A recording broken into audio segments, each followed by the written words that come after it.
Welcome to the Unlocking the Club podcast, where we host honest and direct conversations about journeys of access, personal truth, and reclaiming space. We share our truth so that you can find the key to own your truth, honor your journey, and reclaim your space. Grab your keys, your wallet, your phone, and invite your friends to meet you at the club.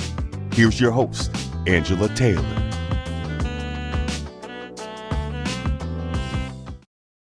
Hey there, I'm Angela Taylor, your host for Unlocking the Club. And today we're going to have a really interesting and candid conversation, a conversation where we unlock friendship, fellowship, and finding your authentic voice. I think, like many of you, one of the things that I've learned over the last couple of years, certainly due to COVID in large part, but one of the things that I've learned is that I didn't spend enough time with myself, really listening to myself prior to COVID. I was constantly on the run, doing one thing or another, saying yes to things that I actually probably really didn't want to say yes to, but felt obligated to, or had FOMO, right? Fear of missing out. But COVID actually forced me to slow down in a really unique way. I had to pause. And in that pause, I discovered a lot of things about myself, those things that were really important, the things that resonated with me, and the things that I actually wanted to prioritize in my life. And one of the things that I needed to prioritize, and the thing that I actually learned was incredibly important to me, was actually gave me energy. That was my friends and my family. I actually learned over the last couple of years of how important my friends and my family were to me, to my being at the core. And I knew it before, and I think all of us do to a certain extent appreciate and understand how important friends and family are to us. But it has been over the last couple of years that I really grew to appreciate the moments that I had with them. And they didn't have to be extraordinary moments. They just had to be moments and time in each other's company and in each other's space of listening and learning with and from one another. And so today I'm really excited to actually be in conversation during this episode with someone who I consider one of my very best friends, someone who over the years has helped me to find my authentic voice, someone who has been there during those times where I was desperately fighting to try to fit into a club. And they were there to point out, maybe, Angela, that isn't the club that you actually want to get into. And on the other end, they were actually able to point out, here's actually where you fit. Here's where you have confidence and competence, and where you can exhale to a certain extent. And you don't have to feel like you're fighting to be someone that you're not just to fit in. That's what friendship is. That's what family really is. And so I think in that process of realizing that maybe I've been fighting for years and believing that there were certain clubs that meant a lot to me, certain clubs that I should aspire to be part of, I think it was inside of these conversations with friends who can see you for who you are and appreciate you for who you show up as on a regular basis. It was in those conversations that we were able to have discovery about what was truly important to one another. And so I'm excited to actually be in conversation, whether it is on today's podcast or whether it's over the phone or it's in person. I think that those moments that I have with friends such as today's guests are those moments that have helped me to continue to shape myself, to shape my future, and to find my authentic self. So we're going to actually peel back the curtain a little bit on friendship and invite you into some of those candid conversations that I have had over the years.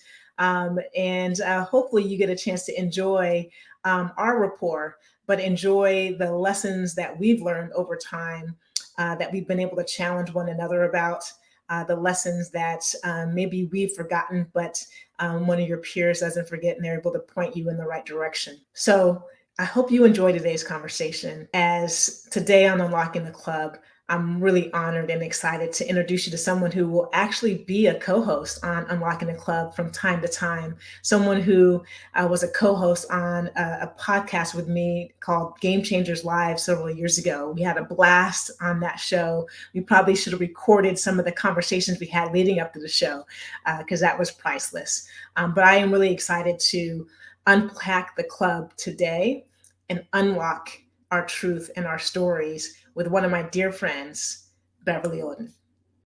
On today's episode of Unlocking the Club, we'll be joined by one of my dear friends, Beverly Oden. Beverly is a counselor and entrepreneur who started her career as a journalist for Sports Illustrated before going on to produce documentaries for Fox's Beyond the Glory. Beyond the Glory was a documentary series that profiled some of the most legendary and controversial athletes in recent history. Before entering the field of journalism, Beverly competed on the 1996 Olympic volleyball team in the Olympic Games held in Atlanta, adding the title of Olympian to her resume along with her two older sisters, Kim and Elena. Oden's journey has led her to being a voice for athletes and mental health, racialized trauma, therapy for trauma, and more. That has included playing a pivotal role in the formation of the Oden Commission in Orange County, California. The Oden Commission aims to hold discussions on racial profiling between residents and law enforcement. Welcome to Unlocking the Club with our special guest, Beverly Oden.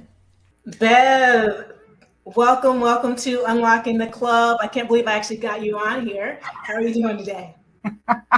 You know what? I'm doing well, and you did pretty good at that introduction. I was a little worried about it, but that's pretty good. A full disclosure, a little background. Before the show and the days leading up to it, Bev and I went back and forth about bios, and I think Bev has a particular position around biographies or not, and just prefers probably just to come as you are. But I'm glad that that bio met your approval. Yeah, I'm a wing it kind of person, like whatever you feel like saying. I've learned to let go. This is probably my counseling stuff. Just let go of control of that. Let you do what you want. Good job. All right. Well, I, on the other hand, have not quite got to that point of letting go. But speaking about letting go and just coming in to the space and sharing who you are, tell us a little bit about who Beverly Oden is. Yeah, that is an interesting question because I've been a lot of people.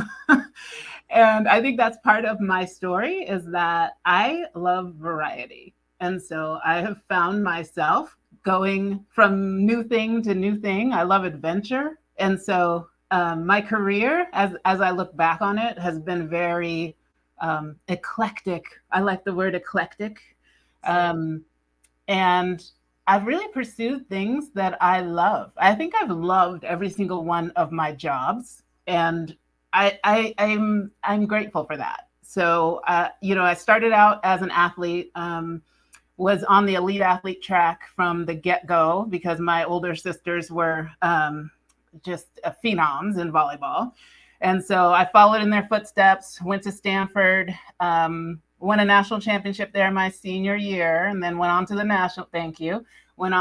I'm in good company with another national champion, by the way, multiple, not going to talk about that. But anywho, went on to the national team, trained with them for 3 years and played in the Olympics, like you said, in Atlanta.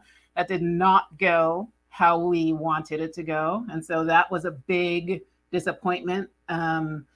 And though I had planned to continue and go to multiple Olympics and play overseas and do all these things, at that point, I was so demoralized and just kind of burnt out that I decided, you know what, I'm done. And it was early in my career. I was maybe 24, which is young for volleyball. I think you peak around 30. And so I had years left. I was healthy. People didn't understand it. But I did it anyway. And that's going to be a theme, as you'll see as I go through this. You're gonna do it anyway. That's your book, right? Did it anyway. Yep. And so then I ended up in New York working at Sports Illustrated, which was like a dream and a wonderful experience, and just a time when there was so much energy and money in magazines. And so just living like the last like vestige of that time in history where like there was just money in magazines and it was like the real Sports Illustrated, And getting that experience, then went back to grad school at Berkeley, got my graduate degree in journalism, worked in documentary film for a while in LA, and then came back to Orange County, California, where I'm from, and, started a business. Did not go well, didn't know what I was doing. And then got back into television, for a little bit. And then I started another business, and this one actually I figured it out, kind of like how to do this, what I need to do. And now I'm going through another career change. So during COVID, I went back to school, and I am currently finishing up a graduate degree in clinical mental health counseling. So I'm earning my hours now toward graduation, and then I'll earn my hours towards licensure after that. So that's where we're at. That's amazing. That's amazing. There's so much that we need to unpack from what you just shared. One thing, right, is for this current generation of young people, they probably don't know what life was like when there was a lot of money in magazines. Right? It's a completely different world now than it was back at that time.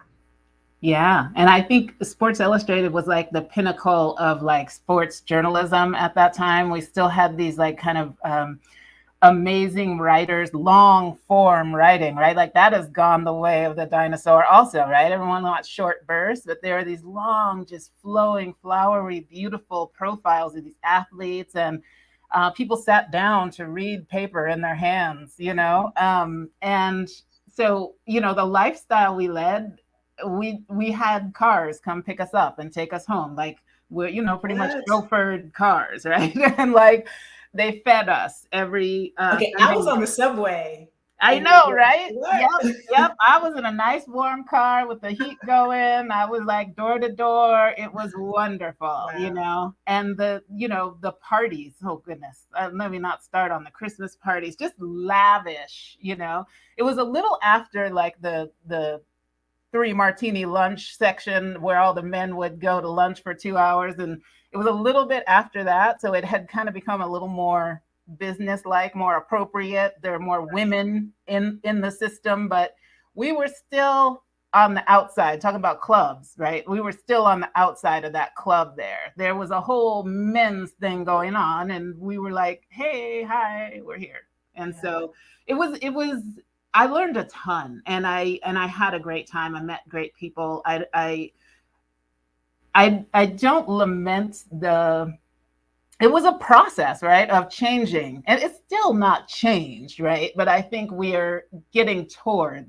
it being a little bit better and more hospitable for women in the sports industry.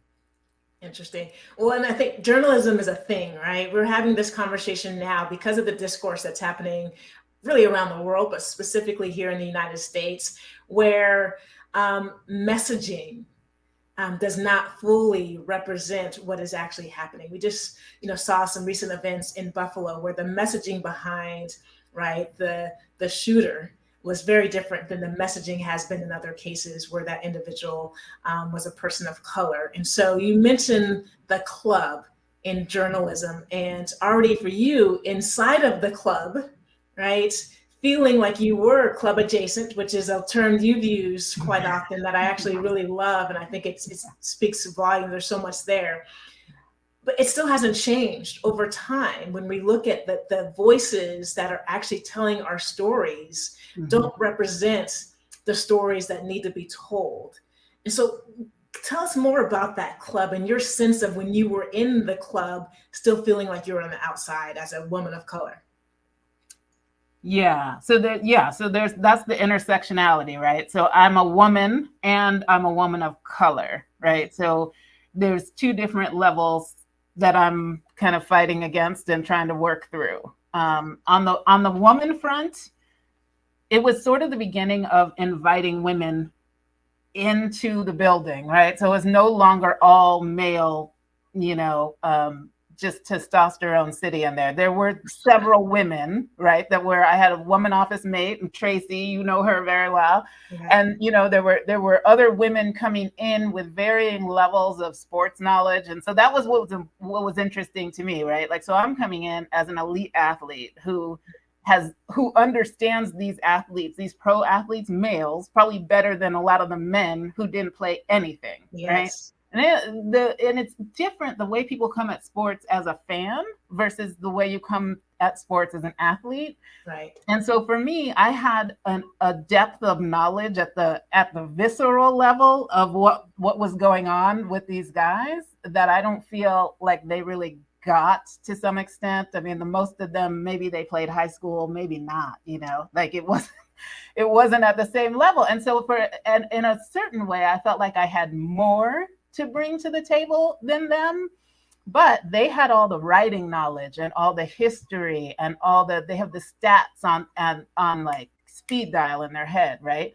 And so when you watch it as a fan, I think you do that, right? You get caught up in the stats and who's this and who's that and who's getting traded and stuff. Yeah. Whereas for me, it was more about the stories and the people and the stories of these championships and how people got there, and like what the athletes might be going through. Like that's where I was at. So it was just interesting to kind of be one of the women there who knew the most about sports, one of the people there, right, who knew the most about sports, but particularly in the women they're choosing, right? Often they were choosing women to come in who maybe didn't even have a sports background. They had worked in something else entirely. I mean, they have a writing background, but it's like they're not bringing that to the table. So it makes it hard for them to, go up the ladder and to even sit in conversations with these guys who are going from sport to sport, throwing names, throwing coaches, throwing this, that, and the other, and not having that background knowledge, Yeah. And so it was a little bit, I'm used to being on the outside. So that's another thing, right? So I grew up in Irvine, California, where I was one of the only Black people in my classes, right? There were a few Black people in the school, right? Maybe counted on one hand, right? But I was always an outsider, and then I played volleyball, which was a very country club type sport. It was an expensive sport to play. I played in Newport Beach, California, where everybody was like wealthy. Everybody was white. Everybody was blonde and thin. Right. And I loved my teammates. That there's nothing, I'm not saying anything bad about them. That's just what they were. Right. And I did not feel like I was that. Right. So I'm out at school. I'm out in volleyball. I go to Stanford. And honestly, Stanford was probably the one place, weirdly, where I felt the most in, because everybody there was it was like the land of misfit toys to me. You know what I mean? It's like all these weirdo, like freakishly good at one thing people who were like kind of nerdy, but also like really talented and like, but nobody was normal, right? Like I feel like there wasn't a lot of normal there. Yeah. And so there was some comfort in that, just being like, everybody's weird here. This is great. I finally felt, of course, there are other things about Stanford where I didn't feel that, right? Yeah. But so by the time I get to Sports Illustrated, I'm pretty used to being an outsider looking in the window and just trying to glean what I can, learn as much as I can, use it as well as I can, and, go from there. But it's like the need to be in, since I never was in, I didn't have that, right? And so I wasn't trying to be at the poker games at night or trying to trying to be in, because I didn't feel like that was a thing I really had access to. Right. Now, I love how you've taken us on this journey and this arc into being club adjacent, and your complete awareness and understanding of that and being okay with it at different stages of your journey.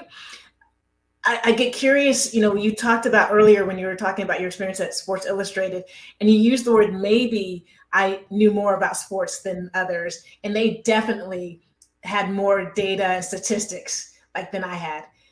I wonder if our sense of belonging to the club wasn't necessarily in the willingness or the interest in the intrapersonal aspects of it, but the systemic things of being seen and heard and having your voice valued. Was that a different feeling or sense or desire for you?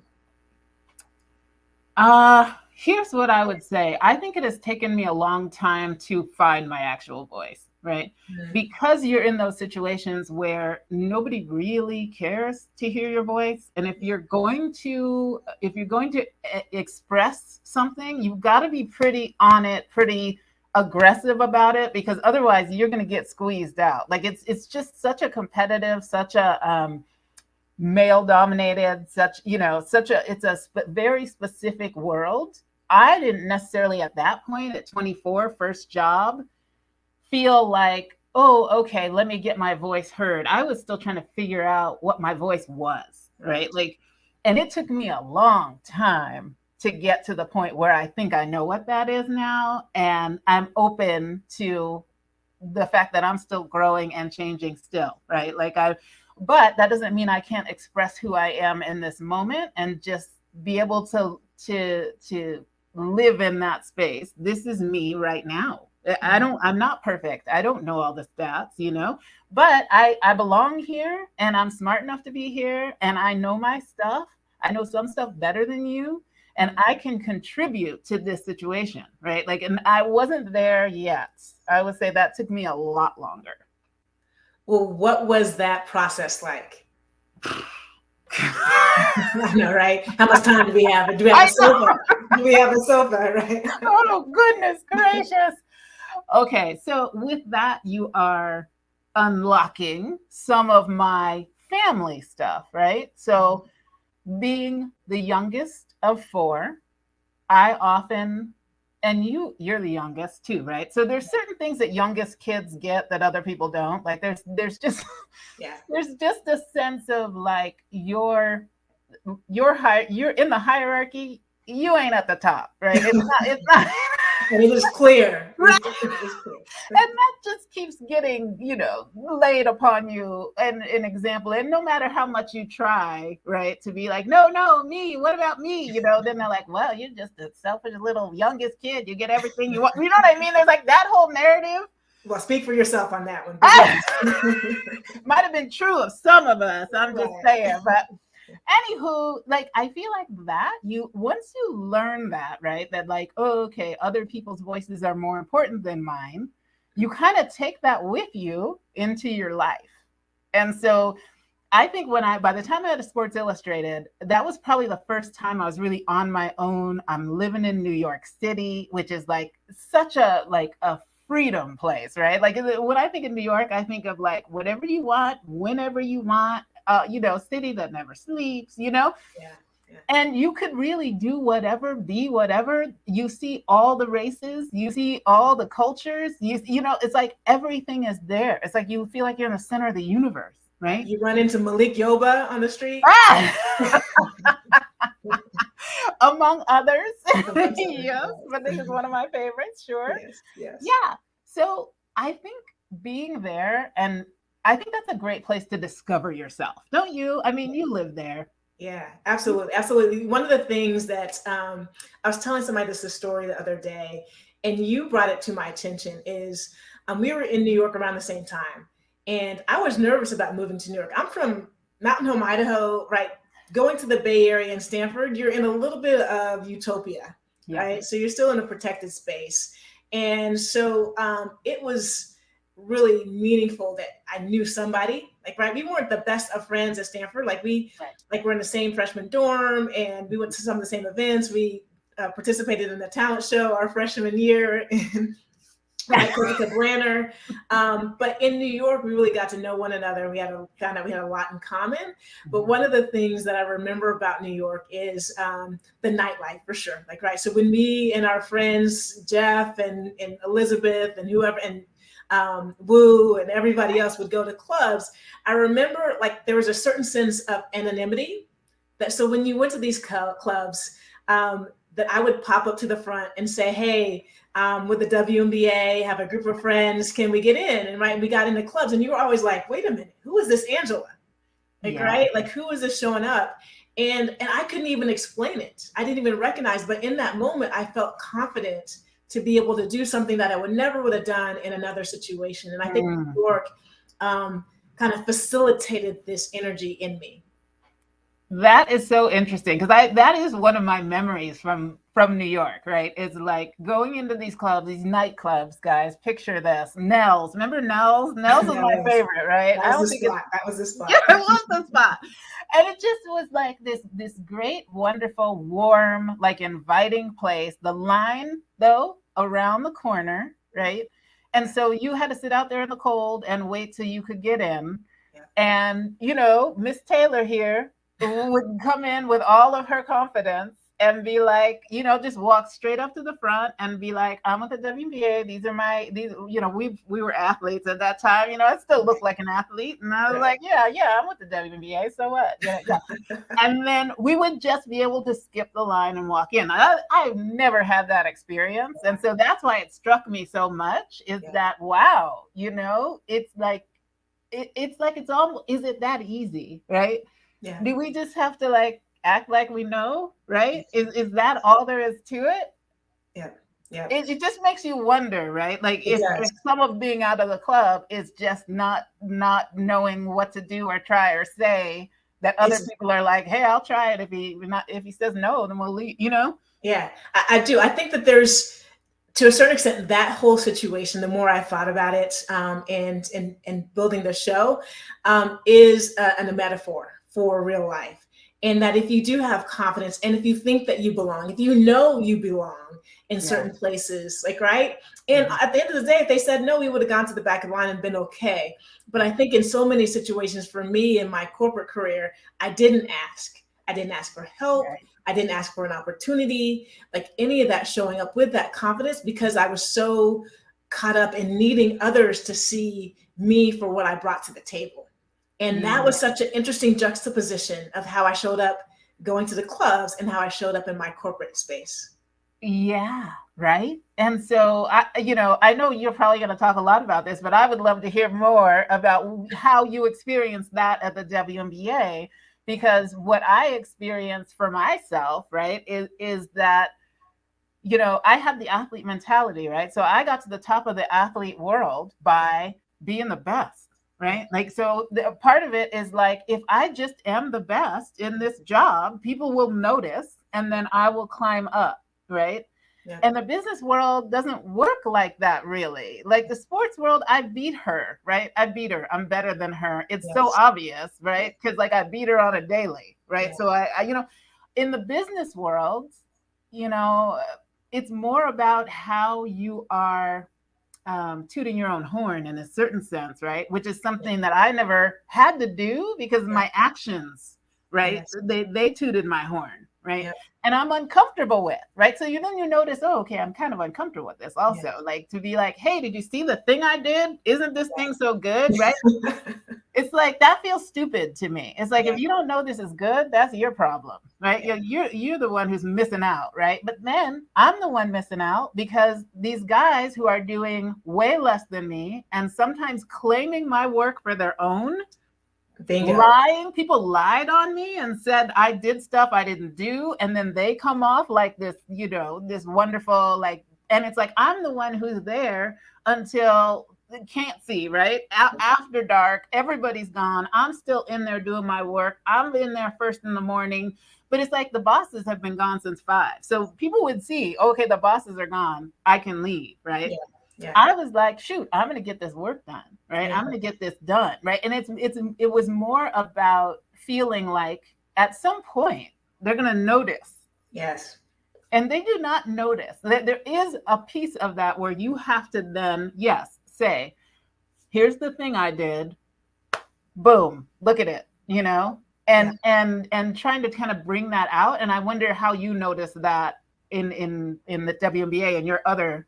Oh, so much. When you said what hit me and had me going back however many years, when you talked about someone lying on you.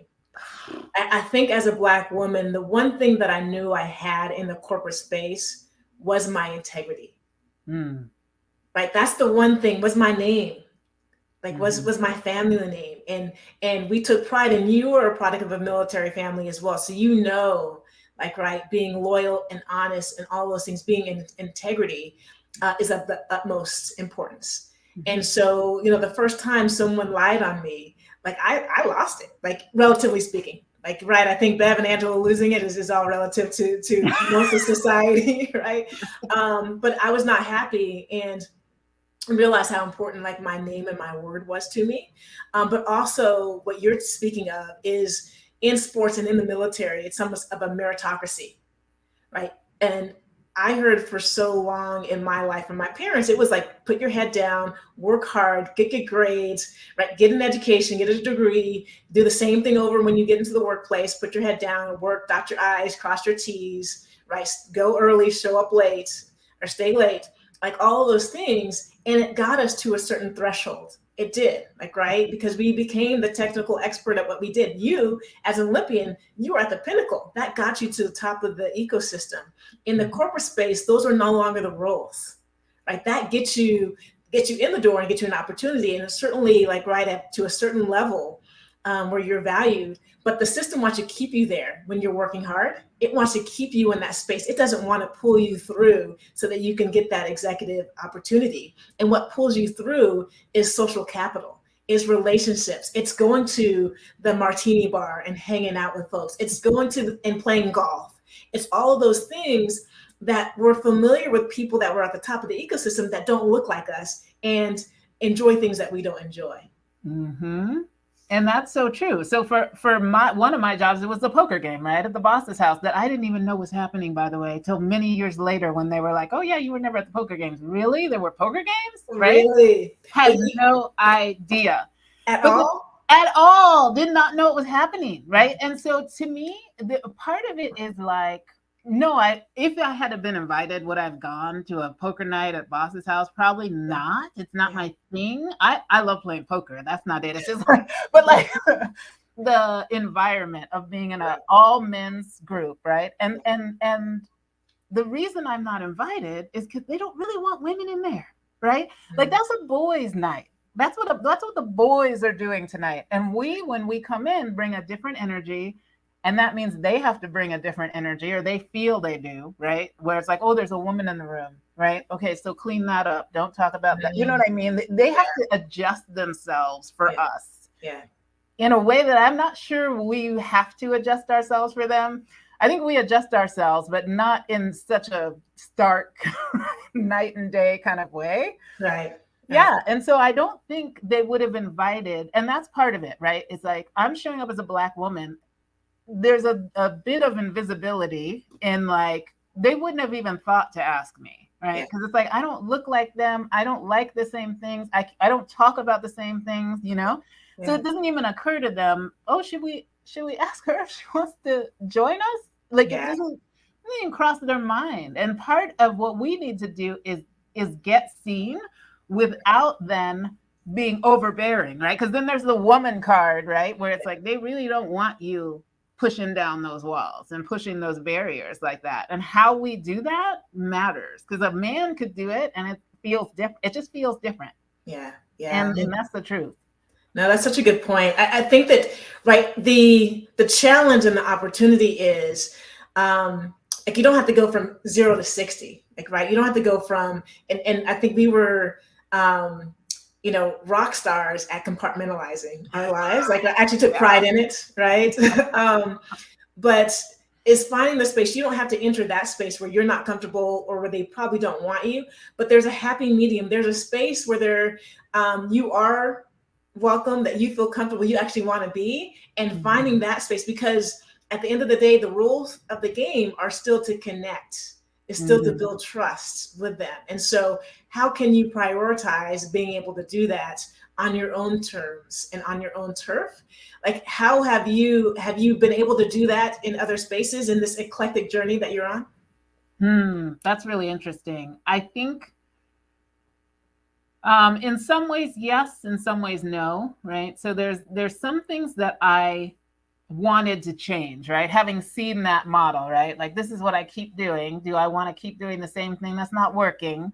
How can I switch it up a little bit?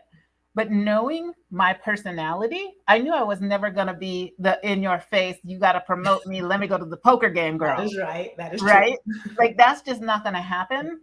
And so I think just settling into myself and like realizing I'm bringing myself as I am Mm. and letting you respond how you will. Because I think some of the time, what I noticed about myself is I'm coming in within my head saying I'm a woman and I'm a Black person, like I have to, there's a certain, I don't know what you would call it, but like a responsibility or something, or like a way of presenting myself that I'm trying to live in the norms, but like also be above, you know what I mean? Like, and so there's a lot of negotiating in there about who I'm being when I'm interacting with people that I've learned how to shed, because it's almost like people may not like me because I'm Black, right? And they may not think I belong here because I'm a woman, but that doesn't mean I have to come in here small, right? Like if that's kind of their issue, right? And if it's their issue, I can kind of put the dirt off my feet and move on, right? Yeah. And so, and that's what I think I learned is like, I don't have to like grovel for scraps from the table, right? Like, like I can just be me and then you can take it or leave it. But you know what I noticed is that when I am me and I've stepped into myself, that stuff is gone, right? Like it's not gone, right? They still know I'm a Black person and I'm a woman. Yeah. But it's not the central part of the conversation, because at some point they start hearing me, right? Because I'm speaking with a voice that's clear and that makes sense, and they're connecting with that, and not like the outside, right? Yeah. And like, oh, this person is an other, right? It's like we're connecting at a different level, and so that's what I think I've learned. Just bring yourself to the table and forget about all that stuff. It's not that it's not there. It is there, but it doesn't mean it has to make you smaller. And I think sometimes it does with people. Yeah, no, I think you're spot on. I mean, that is the point, right? When you're trying to unlock the club, first decide if it's a club you want to belong in or not, right? And I think so often what happens in my experience as a Black woman, and it's sounding like it's very similar for you, is on merit, when you're on the outside looking in, you think that you have to behave this way to be part of that club. You have to give up some of yourself to be in that club, or you have to fit that mold to be in the club and to navigate the system. And we make it about ourselves. We're not good enough. We're less than. We're not desired. All of those different things. And we need to reframe that a little bit, right? To be like, this is who I am. I'm confident enough to walk up to the guy at the front of the club and say, look, I got some folks, we want to get into the club. Like, right, this is what I'm bringing to the table. But understanding that it's not you, it's the system. Exactly. And the system has not wanted us to be able to be in relationship with others, to build that connection, to forge those, right? Because when we do, we dominate. That's right. Yeah. And that's the lesson, right? It's like you are operating in this system that is set up that we're at the bottom of it, right? Like we're in this system, but we don't have to let that control the way we interact with others. And I think when you're talking about that one-on-one interaction, at that moment, it was just you and that bouncer, right? It wasn't the system, right? It was like you and that bouncer. You were coming in, acting like you deserved to be there, right? Yeah. Believing that you deserve to be there. Yeah. And so he was like, she deserves to be here, right? Like, and so in that little microcosm world, it worked, right? Like we are battling these systemic things that are like coming at us down from the top. And we have to recognize that, but we don't have to operate by those rules, right? Yeah. We can step out of that. And I think that's what, it's like you said, it's like a perfect example of how you just change the rules, and we are able to unlock these things in ways that we may not expect, but because we don't try. Yeah, absolutely. Well, one of the things that I know that you're passionate about, and I think is interesting if you've been on this eclectic journey, I truly believe that every step on our journey is leading us to where we're going next. And where you are now is in this space, which I think is incredibly important, particularly around mental health. And because we don't necessarily in the Black community or just as a whole in society, really talk about mental health and normalize it in a way. So I am so glad that we have someone like you with your perspective who is taking on this role in mental health as a counselor. We need more Black counselors. We need more people with the perspective and the journey that you have in this role. And so I kind of want to tie, where you've been with where you are going in this counselor space, and certainly talk about mental health and athletes. But you said early on when you were introducing yourself and you were talking about your Olympic experience, that you were demoralized after 96. And that feeling had you ready to leave, exit at 24, when you still had a decade plus over in like high earning opportunity. I mean, you were the brand name for women's volleyball around the globe. Like, right, you could have commanded whatever dollar you probably wanted to. And I know you're looking and you're like, trust me, I would have been your agent and you would have been able to command like the highest dollar in any market, wherever you wanted to go for a decade, right? But you chose not to, but you used the frame, I was demoralized. And so I'm curious for you, you played volleyball for 15, 20 years at that point, right? Maybe but somewhere in between there. And in a moment from not succeeding on that stage in the Olympics, you closed the door forever and you moved on. What was the feeling of demoralization like? How did that cause you to shut the door and move forward? Well, here's what I'll say about that. Wow. So this is a really long story. So I'm going to try and cut it down a little bit for you. I'm a little different than most athletes in that, especially Olympic athletes, in that a lot of those athletes are pursuing their dreams, right? And they're like, this is what I've always wanted to do. I can't see myself doing anything else. I was doing it because my sisters did it. I was doing it because I was supposed to do it. And I was doing it because I happened to be good at it, right? Like I happened to also be good at it, right? But it wasn't like the love of my life. And I think I could have been a lot better if it had been, right? Because it was like I was working a job. And so I think that there are athletes out there who are doing that. And there are athletes out there who are pursuing their dreams, right? And so what was interesting is I think as an athlete, you get really caught up in performance, obviously, right? Because you're constantly being judged. That was good. That was bad. You are good. You are bad, right?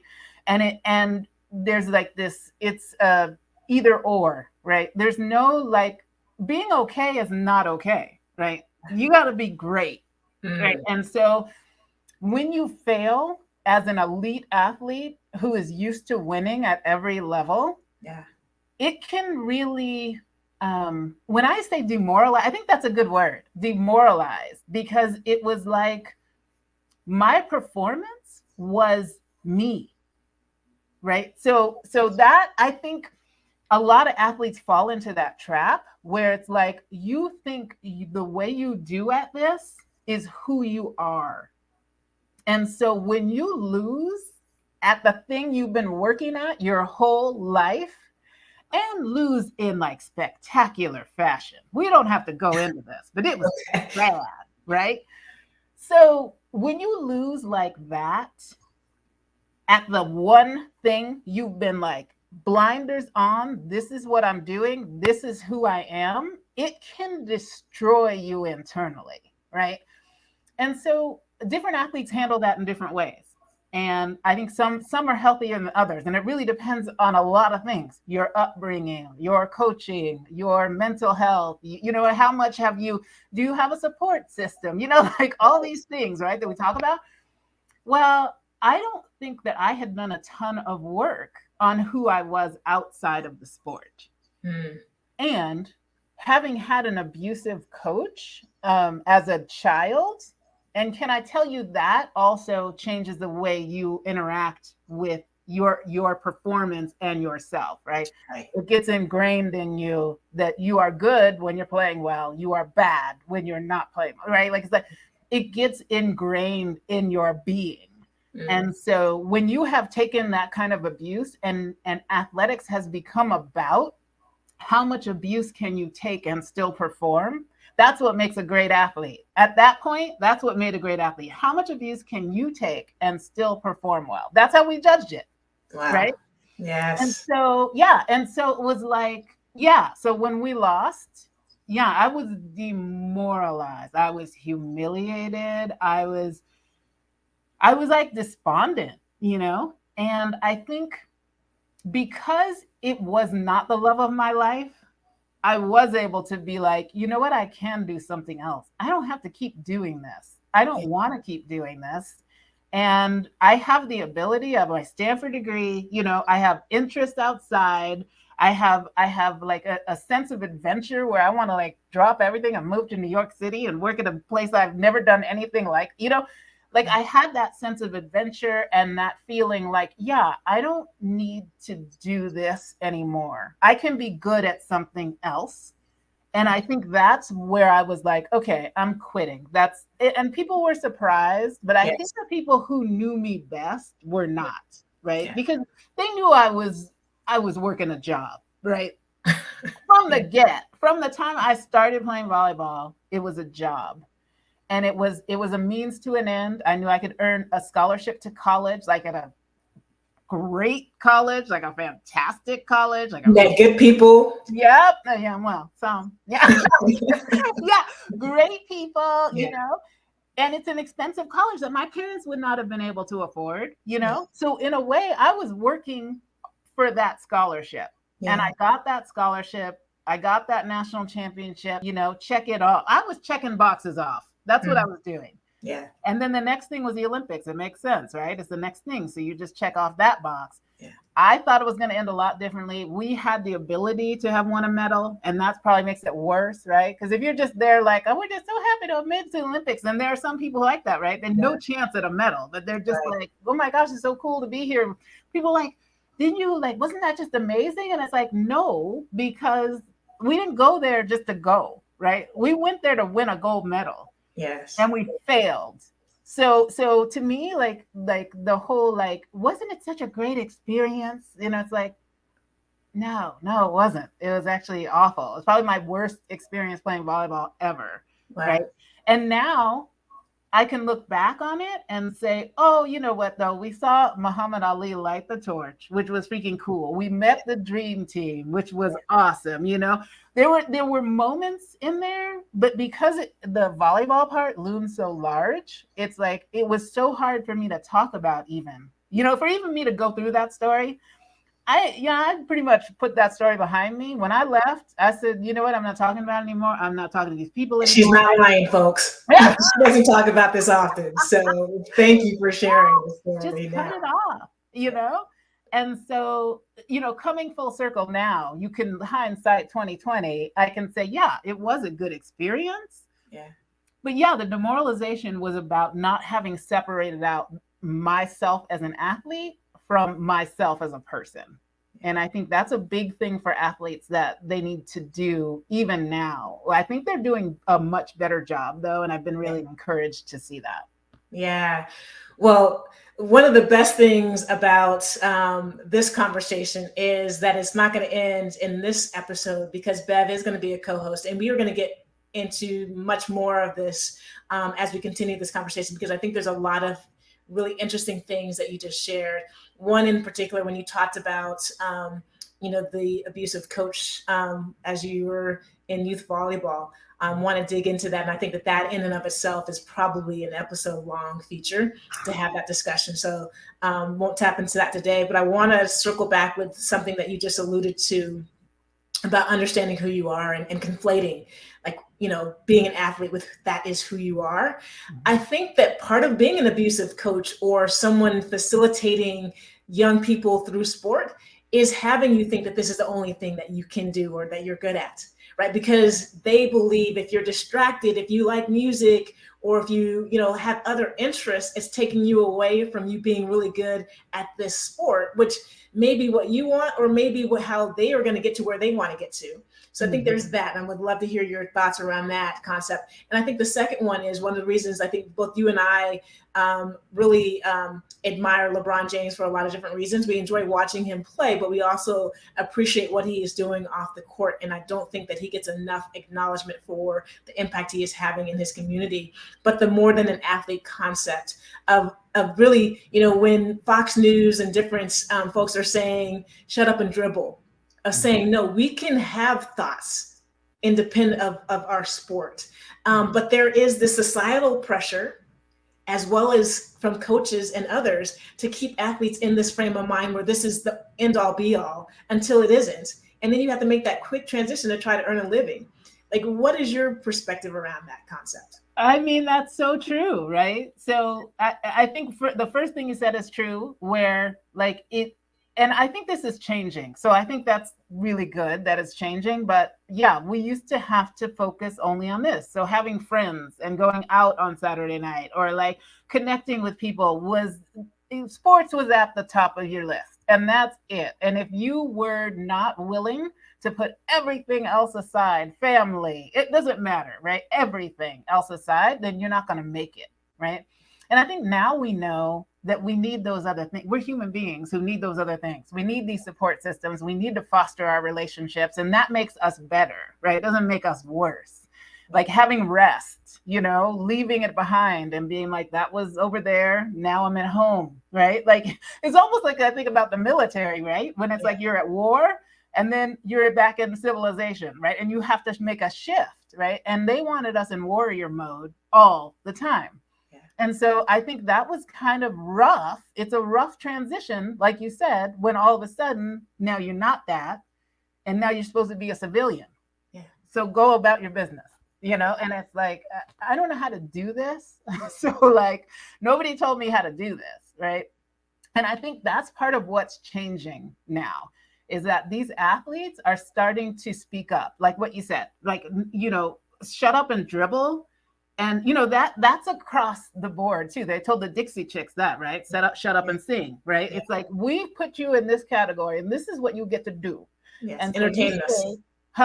Entertain us. Entertain us, right? In whatever way that you do that. But don't say anything about anything. It's not like you're a person living in society who's experiencing things, you know, in your own life. Right? Yeah. It's like you are this person, and you know, when they talked about like building our brands, right? It was almost like you had to be your brand, you know, like this is my brand, so I can't go off brand and then do a Black Lives Matter thing, right? Because it's like, you know what I mean?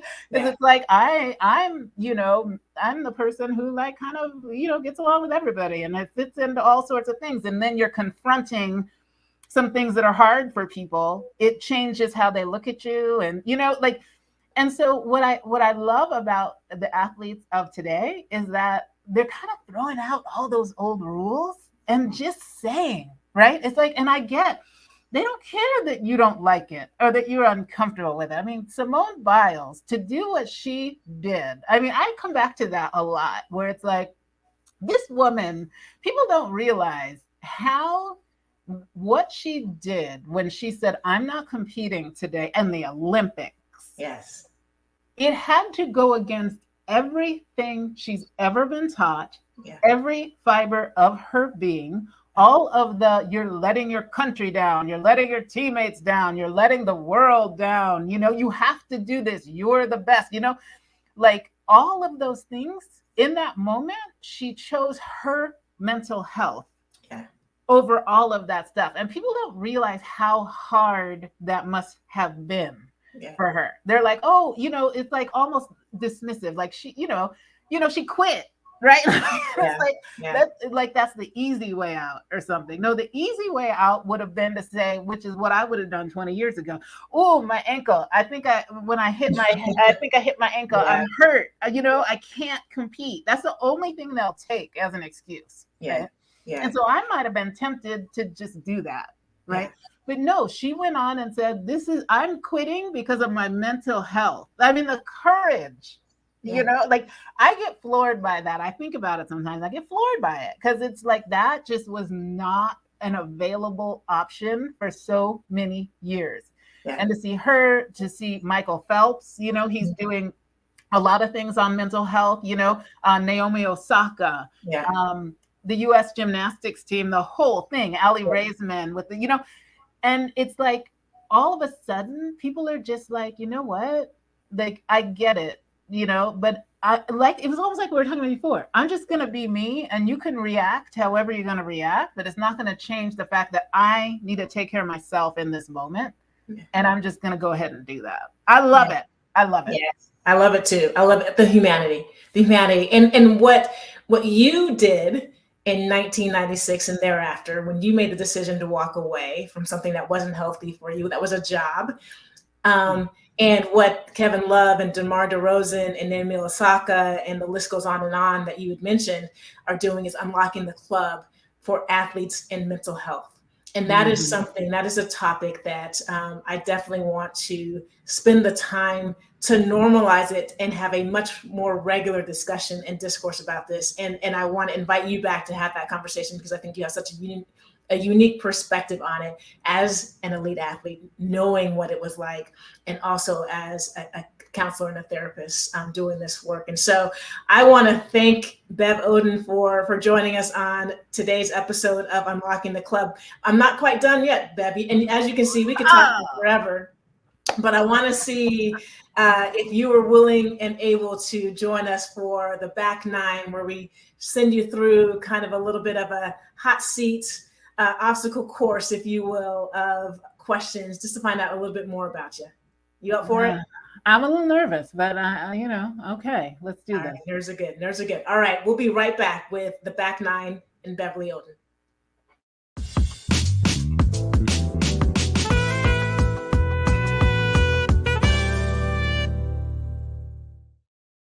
All right, Bev. So first question is an easy one, and I'll make it easier for you. Aside from the Unlocking the Club podcast, what is one of your favorite podcasts? I love Chris Hayes's Why Is This Happening? He does amazing things and talks to amazing people, and he's such a great interviewer. So it is one of my favorites. No, that's a good one. Definitely a good one. Besides your home, the place that you feel safest to be yourself? Oh, wow. Gosh. Okay, that's interesting.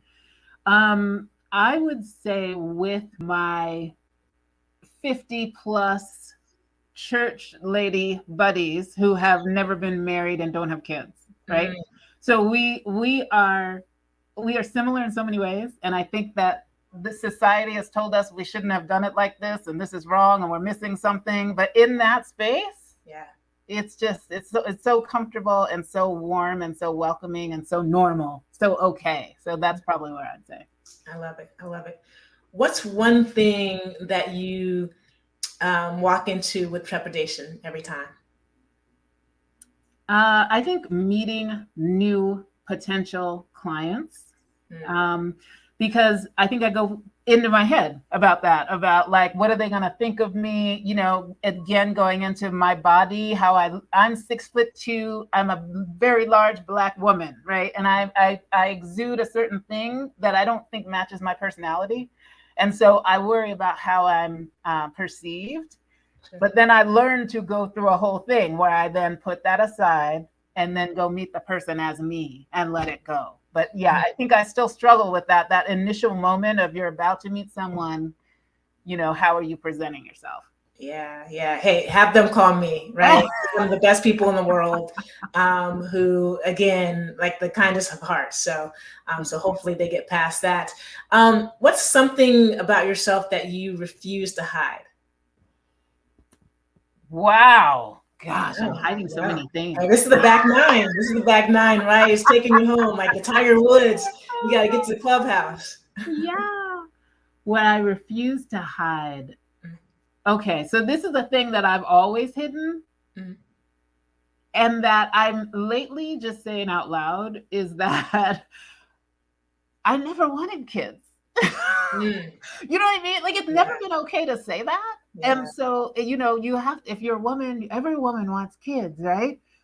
But it's like, when people ask me about it, I would usually hem and haw and be like, yeah, kids are lovely. Yeah. Well, you know what I mean? And now I'm like, I just never liked kids. And that's the truth, Yeah. So, it's a hard thing to say still, but I think I'm at this point, it's true. It's probably freeing, cathartic as well. Because I'm sure on every flight you're on, people are like, are you married? Do you have kids? Like, right. And you're like, okay, like, how do I say, like, and I'm okay with it. Like, right. It's not a bad thing. You don't have to feel sorry for me. Exactly. Like the pity comes like, oh, poor thing, you didn't have kids. And I'm like, yeah, that's unnecessary. It's like fine. It's like, I am completely fine. Well, you've coined the term club adjacent. Mm-hmm. So this may not be relevant to you, but what is a club that you've claimed as your own? Well, like I said, the church club. Okay. And I would say the Stanford Weirdo Club. And I would say, weirdly, and I didn't fit into this like demographically, but when I was cycling for the AIDS ride, everybody there was gay or lesbian, and I'm heterosexual, and they were all white, and I was Black, but there was we got each other, so I almost don't think it's always about like, are you exactly like me, as much as like, can we connect and bond over like strange, weird things. I felt really comfortable and really like that was my family for a period of time, and so I think those are my top three. No, that's cool. And I think that's what you're describing about the Stanford experience, right? Is like, it's this eclectic group of people that you wouldn't think on paper, like, how would they get along? But it's not, it's the essence, it's the energy that I think keeps drawing us all back to Stanford and being in that space that you have. No, that's great. Mm-hmm. So let's say you were going to a nice restaurant in the OC, which I know you hate me saying, in Orange County, restaurant, you have reservations for 5. What 4 other people would you invite to dinner with you, either living or deceased? Oh, deceased too? Yeah. Now you made it harder. I know. Oh gosh, 5 people living or deceased. Can I do 5 living and 5 deceased? No. Oh, that's for another episode. Our producers are like, wrap it up. I know. Like, you got to do 4 people. Okay, deceased just takes me on a journey I can't go on right now. So I'm going to do living. Because, I mean, shoot, there's so many historical characters that I could pick up. And, like, I can't even, that's we don't have time for that. Yeah. So I'm going to do living people. Yeah. I would say you'd get the invite. Oh, thank you. Yes, awesome. Yes. My friend Jack would be there, who I played volleyball with at Stanford. My sister Kim would probably be there. And I would say my friend Jeff, who Jeff Pearlman, if y'all are watching Winning Time on HBO, that is his show. He's a writer that I met at Sports Illustrated, who's a really dear friend of mine. And number 5, I would say, and this is where it gets weird, because it's like, now I'm worrying about how we get along at the table, right? And so like, it's like, okay, these are all kind of certain kinds of people. And then I have like my other kind of people, right? And it's like, would we all be able to get through a brunch together without killing each other, right? Right, yeah. So my friends are also eclectic, right? Yeah. So I have hardcore religious right friends. I have straight up left wing friends. I have gay friends, Muslim friends, all colors, Jews, like I have everybody in the spectrum. Yeah. And one of my big worries is that if I do ever get married, having all those people in the same room is like my nightmare. Let it go. We will all be celebrating you in that moment, right? We will be celebrating you in that moment. Right. So I think the 4 of you would be great, right? And then I get to my like outer friends. Well, you only have 5 people, so includes you. So that's your 4th. Oh, I'm the 5th? Okay, let's end it there. Okay, exactly. I'm gonna take you. A lot of other groups of people that would come into that I would have dinner with, but not all together. Okay. Now that's a good group. I would like let's make reservations. Like right now that things have opened up in COVID, like, having Jeff and Kim and Jack and you and I, like that'd be a great conversation. That would be a lot of fun. Yeah. Let's make that happen. All right, well, last question on the back nine. How do you center yourself? Oh, gosh, I've just learned this. So, I do mindfulness now. So I'll tell you that mindfulness has changed my life, right? So I've always been Christian and had a relationship with God, and prayer has always been a big thing. But I'm realizing that part of prayer isn't just talking to God and saying, I want this, I want that, this is happening, fix this, fix that. And it's sitting and being still and being able to listen and being able, like you said, center yourself, ground yourself, calm yourself. All the chaos that's in my world, all the busyness that I'm running from thing to thing doing, it all stops for even just a few minutes. Yeah. And I can tell I'm a completely different person after I meditate or do mindfulness exercises than before. And so that has been a way that I have both connected with God and connected with myself. And it's changed everything. So important, particularly for action-oriented, results-driven people. Yes. Who you're constantly in motion and activity, and thinking that is the thing for you to be able to center yourself is so important. Well, Bev, where can people find you? What are some of the things that you're up to these days? Well, right now I'm earning my hours towards my counseling degree and towards licensure, but there are things coming in the works that aren't quite up and running yet. Okay. But look for me in the future to be finding ways to work with young athletes as they're coming up. Also working with trauma, working with racialized trauma. These are the things that I'm kind of thinking about. Mental health for athletes, mental health for trauma survivors, mental health for people of color. And so, we'll be announcing that at some point, but it's all still kind of coming together in my head. But it's starting to come together. So keep an eye out. Yeah. Well, I am hopeful for, wherever that journey leads you, because I think that all of those things are needed, and you do have such a unique perspective and such a kind-hearted soul to want to give and to help have an impact on others. So I appreciate you and all the chaos that you have going on in your life, carving out some time to join us on Unlocking the Club. This has been a great conversation, but as I mentioned before, it's not going to be the last one with Beverly. She's going to be invited back on a regular basis to talk about sports, to talk about current events across the globe, politics, and certainly around mental health for athletes, racialized trauma, and trauma for marginalized and typically excluded individuals. So, Bev, thank you for joining us today. Look forward to those conversations. And thank you all for joining us on another episode of Unlocking the Club. We truly appreciate you listening into these conversations, and we hope that listening to our discussion today, it unlocks something in you and for you. And until next time, be well. Thanks for listening to Unlocking the Club. If this conversation resonated with you, subscribe to our podcast on iTunes or your favorite streaming platform so that you can experience every episode. And follow us on social media, where you'll hear about future guests, access special features, and connect with this amazing community. Head on over there and let us know how you are unlocking the club. Until next time, peace.